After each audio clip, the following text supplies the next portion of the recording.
Greater Noida की एक पोश सोसाइटी, रात का सन्नाटा। लोग अपने घरों में बेफिक्र होकर सो रहे थे, लेकिन किसी को अंदाजा भी नहीं था कि उसी अंधेरे में एक ऐसा गैंग सक्रिय है जो पहले टैक्सी चलाकर लोगों का भरोसा जीतता है और फिर उसी भरोसे की आड़ में चुनता है अपने अगले शिकार का घर। लेकिन कहते हैं कि अपराधी कितना भी शातिर क्यों ना हो, कानून की नजर से ज्यादा देर तक बच नहीं सकता। और यही हुआ ग्रेटर नोएडा के थाना सूरजपुर क्षेत्र में, जहां पुलिस ने मुठभेड़ और कॉम्बिंग ऑपरेशन के बाद एक ऐसे गैंग का पर्दाफाश किया है जिसने पोश सोसाइटी के लोगों की रातों की नींद उड़ा दी थी। आज की इस रिपोर्ट में हम आपको बताएंगे कैसे बनाई गई थी पूरी साजिश, कैसे चुना जाता था शिकार, कैसे पुलिस ने तकनीक और मुखबिर तंत्र की मदद से पूरे गैंग को दबोच लिया और आखिर क्या क्या बरामद हुआ इन बदमाशों के कब्जे से। तो ग्रेटर नोएडा के थाना सूरजपुर पुलिस और सेंट्रल नोएडा की सर्विलांस टीम ने संयुक्त रूप से बड़ी कार्रवाई करते हुए घरों में घुसकर चोरी और लूट की वारदातों का सफल खुलासा किया है। पुलिस ने मैनुअल इंटेलिजेंस और इलेक्ट्रॉनिक सर्विलांस की मदद से पूरे ऑपरेशन को अंजाम दिया। 12 जुलाई 2026 को मिली गोपनीय सूचना के आधार पर टीम ने आरोपियों की घेराबंदी शुरू की। इसी दौरान पुलिस की बदमाशों से मुठभेड़ हुई। मुठभेड़ में 2 आरोपी घायल हुए और गिरफ्तार कर लिए गए, जबकि बाकी 2 आरोपी पुलिस के कॉम्बिंग ऑपरेशन के दौरान सूरजपुर वेटलैंड की ओर स्थित जंगल से गिरफ्तार किए गए। गिरफ्तार आरोपियों की पहचान वीरपाल पुत्र होरीलाल, विजयपाल पुत्र किशनपाल, अर्जुन कश्यप पुत्र कुंभकर्ण और अवधेश पुत्र नेम सिंह के रूप में हुई है। चारों आरोपी मूल रूप से उत्तर प्रदेश के कासगंज जिले के रहने वाले हैं। हालांकि वर्तमान समय में ये सभी सूरजपुर क्षेत्र में रह रहे थे। पुलिस के अनुसार इनकी उम्र 21 से 25 वर्ष के बीच है। और सबसे चौंकाने वाली बात है, पूछताछ में आरोपियों ने जो खुलासा किया वह बेहद हैरान करने वाला है। चारों आरोपी ऑनलाइन बुकिंग ऐप के माध्यम से टैक्सी चलाने का काम करते थे, यानी दिन में टैक्सी चालक और रात में पेशेवर लुटेरे। टैक्सी चलाने के दौरान ये लोग अलग अलग पोश सोसाइटियों की रैकी करते थे। किस घर में कितने लोग रहते हैं, कौन सा घर लंबे समय तक बंद रहता है, कहां सुरक्षा कमजोर है, किस समय आवाजाही कम होती है, इन सभी बातों की जानकारी पहले से जुटाई जाती थी। इसके बाद सही मौका देखकर वारदात को अंजाम दिया जाता था। पूछताछ में आरोपियों ने बताया कि 4 और 5 जुलाई 2024 की रात उन्होंने परमाउंट गोल्फ फॉरेस्ट सोसाइटी को निशाना बनाया। पूरी वारदात पहले से प्लान की गई थी। योजना के मुताबिक वीरपाल और अवधेश सोसाइटी की दीवार फांदकर अंदर पहुंचे, जबकि विजयपाल और अर्जुन अपनी टैक्सी कार लेकर सोसाइटी के बाहर झाड़ियों की आड़ में मौजूद रहे।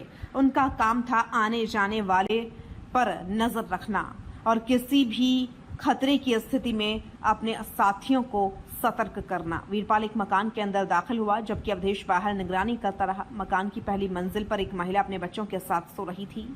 इसी दौरान महिला की आंख खुल गई, लेकिन आरोपी ने उसे डराया धमकाया और उसके गहने, नकदी और एक बैग लूट लिया। उस बैग में महिला का पैन कार्ड भी रखा हुआ था। यह पूरी घटना बेहद कम समय में अंजाम देकर आरोपी मौके से निकल गए, लेकिन अपराधियों का इरादा यहीं खत्म नहीं हुआ। उसी रात इन्होंने उसी सोसाइटी के एक दूसरे मकान का दरवाजा तोड़ दिया। वहां से भारतीय मुद्रा, विभिन्न देशों की विदेशी मुद्रा और 2 महंगी हाथ घड़ियां चोरी कर ली गईं। इस तरह एक ही रात में 2 अलग अलग घरों को निशाना बनाया गया। पुलिस कार्रवाई के दौरान आरोपियों के कब्जे से बड़ी मात्रा में सामान बरामद हुआ, जिसमें शामिल हैं 4 अवैध तमंचे, 4 जिंदा कारतूस, 4 खोखा कारतूस, वारदात में इस्तेमाल की गई टैक्सी कार। इसके अलावा 56 विदेशी मुद्रा के नोट, 1 जापानी करेंसी, 2 महंगी हाथ घड़ियां, 2 सोने की चैन, 1 अंगूठी, 1 पेंडेंट, 1 कान का झुमका, नग लगी चैन के 3 टुकड़े, चैन के 2 अन्य हिस्से, 1 सफेद धातु की चैन और 14,275 रुपये नगद भी बरामद किए गए। अब आपको सुनाते हैं डीसीपी सेंट्रल नोएडा श्री स्वतंत्र कुमार ने क्या कहा। देखिए, पुलिस आयुक्त गौतम बुद्ध नगर महोदय के निर्देशन पर गौतम बुद्ध नगर पुलिस द्वारा अपराध और अपराधियों के विरुद्ध लगातार अभियान चलाए जा रहे हैं।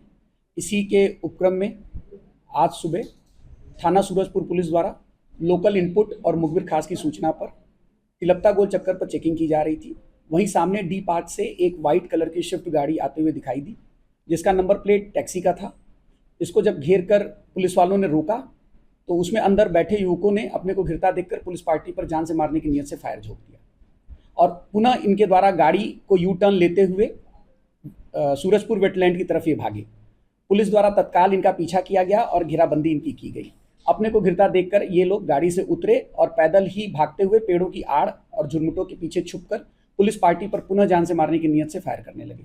आत्मरक्षार्थ जवाबी फायरिंग सूरजपुर पुलिस द्वारा की गई, जिसमें कुछ देर बाद सामने से फायर आना बंद हो गया। तो जब मौके पे जाके घेराबंदी कर देखा गया तो 2 बदमाश गिरे हुए थे, उनके पैरों में गोली लगी थी और 2 बदमाश मौके का फायदा उठाकर वहां से फरार हो गए थे।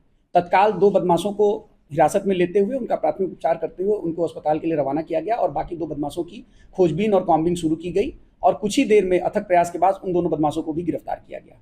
जब इन लोगों से कड़ाई से पूछताछ की गई और इनकी तलाशी ली गई तो इनके पास से 4 315 बोर के कंट्री मेड वेपन बरामद हुए और इनके पास से 4 स्पेंट कार्ट्रिजेस और 4 लाइव कार्ट्रिजेस बरामद हुए। जब इनसे और अधिक गहनता से पूछताछ की गई तो इन लोगों ने अपना नाम क्रमशः Veerpal son of Horilal, Vijaypal son of Kishanpal, Arjun Kashyap son of Kumbhakaran और अवधेश पुत्र नेम सिंह इन लोगों ने बताया। और ये मूल रूप से जनपद कासगंज के निवासी थे जो यहाँ पे रहते थे। इन लोगों का अच्छा खासा आपराधिक इतिहास है, जिसमें से वीरपाल के ऊपर कुल 17 मुकदमे कायम हैं और बाकियों पे लगभग आधा दर्जन मुकदमे हमें अभी तक मिले हुए हैं। ये लोग वर्तमान में सूरजपुर कस्बे में थाना सूरजपुर में निवास कर रहे थे। इनके द्वारा बताया गया कि दिनांक 4 जुलाई को थाना सूरजपुर अंतर्गत ही पैरामाउंट सोसाइटी में इनके द्वारा लूट और चोरी की घटना कारित की गई थी और इनके द्वारा बताया गया कि उस घटना में जो भी माल बरामद हुआ था वह एक बैग में करते हुए इनके पास से जो स्विफ्ट गाड़ी बरामद हुई है उसकी डिग्गी में रखा हुआ है। जब उस बैग को खोला गया तो उस घटना में जो भी माल ये लोग लेके गए थे उसमें जो स्वर्ण धातु गई थी वो 100% पुलिस ने रिकवर किया है। उसमें जो पैसे गए थे वो लगभग 30,000 रुपये गए थे, जिनमें से हमने लगभग 15,000 रुपये के लगभग बरामद किया हुआ है।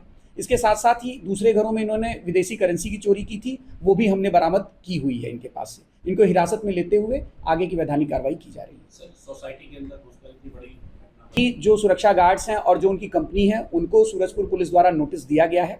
इसके साथ ही अपने इन्वेस्टिगेशन का ये पार्ट है हमारे, हम अपने इन्वेस्टिगेशन में ये देखेंगे कि ये लोग जब घरों में घुसे हैं, चूंकि वो गार्डेड सोसाइटी थी तो वो घरों में घुसे कैसे, उनके सुरक्षा के लूप होल्स क्या हैं और कोई इनमें संलिप्त है अथवा नहीं।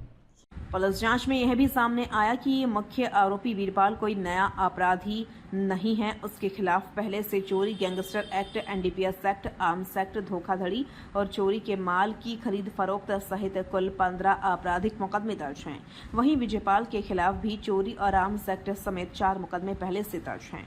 यानी यह कोई नया गिरोह नहीं बल्कि संगठित तरीके से लंबे समय से सक्रिय अपराधियों का नेटवर्क था।